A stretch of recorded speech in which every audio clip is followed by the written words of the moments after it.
Anish Giri is one of the strongest players in the world. Yet in this game against Vincent Keymer, he lost in just 23 moves. One invisible mistake destroyed the entire position. Can you spot it before he does?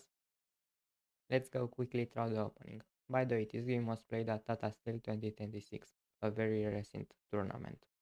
Let's start with the moves. The first moves were d4, d5, a very good moves. They take the center, very good moves. Now Vincent here plays c4, wanting to enter the queen gambit. Now Giri accept the gambit. Both develop their pieces here. It's a stable position for both players, nothing too much here. They develop his pieces. Rook e1 is good, also b3 is good. Giri develop his knight, also Keymer develop his knight. Now Giri play bishop e7, probably wanting to castle here. It's a simple position, everybody want to be safe. Keymer takes the pawn here, Giri takes the queen, making a trade. Now Giri trade his pawn back, it's a equal position. Now he play knight d2, maybe wanting to come something like knight b3 to attack on this side of the game. Let's see what he play on the next move. Now he castle how I say Giri. How I say he played knight b3, attacking Giri bishop. He need to go something like bishop s7 to be safe. Yeah, this is the move what he played. Now he play bishop e2 to can leave more space for the knights here on this part of the game. Now he put the rooks at the trade, Giri wanting to have a more easily endgame, but he doesn't trade right now the rooks. Both puts their bishops on the d2 respectively d7. Now they put their bishop safe. Keymer come with the king here. It's a good move because he want to prepare for the endgame. Now Giri play rook c8, maybe preparing something on the c line. Let's see what he does next. Now he trade the rooks here, Keymer. He want to doesn't have too much pressure here. He come with the rook c1, also taking the c line.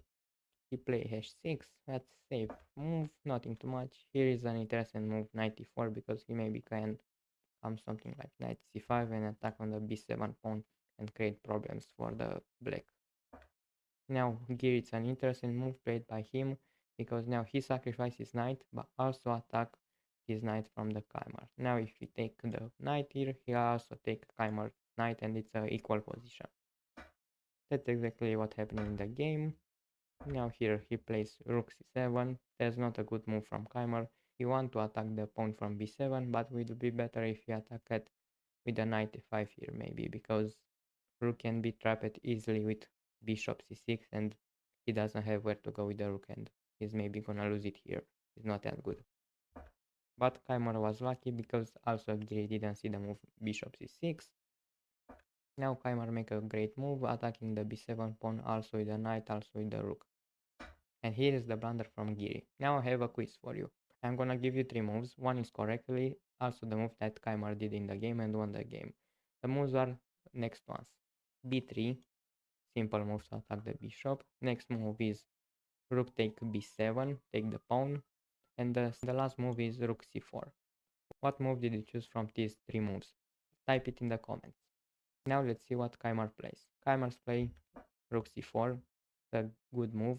Now attacking the both bishop from Giri, this bishop and this bishop with the rook. Now Giri resigned because he sees he doesn't have what to do here. He loses the game very quickly because he's gonna lose a bishop. This game show even grandmaster mistakes, not just the beginners. Quick side note, in some open tournaments, players actually take a half pawn buy in round 1 because they're afraid of facing an international master or a grandmaster. But this game proves something important. Even Super Grandmaster makes mistakes. There are no free wins in chess, only better actions. Before you play any move, ask yourself these 4 things. Improve war speed, watch king safety, don't rush, calculate forcing moves. That alone will save you hundreds of points rating.